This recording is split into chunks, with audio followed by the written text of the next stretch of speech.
saad ogtihiin de waqti baa la soo maray hudna ah oo dheer insaankana bi'adiisa ayaa fakarkiisa hogaamisa oo had iyo jeer bi'adu iyo deegaanku waxay aad iyo aad u qaabaysaa si uu fakarayo dhalinyarada aqoonyahanka noo soo baxay ilaa inta soddonka sano iyo ay burburka dawladnimada ay burburtay waxaan dareemayaa inay wax dhiman ay ka dhiman yihiin qofka identitygiisa wuxuu ku garan karaa inuu soodintiisa yaqaan sooyaalkiisana yaqaan sokoyihiisana yaqaan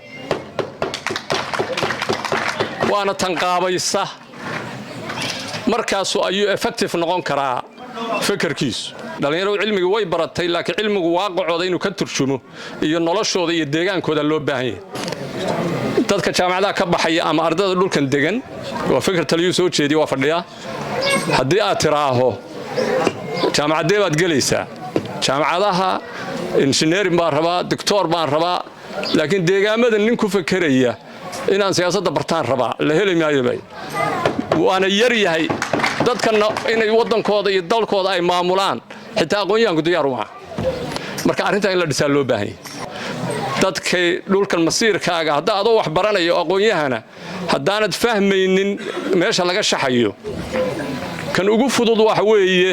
inaad arkayso cadowgaaga waa tan ugu fudud wax la dagaalku waa dhowr iyo 10 isku soo boodka u liid inaynu fahanno oo aynu wacyi gelino aqoonyahanka oo aan dhisno oo fahanno hadafkeena iyo masiirkeena wabillahi tawfiiq runta cilmi baaris iyo horumarinta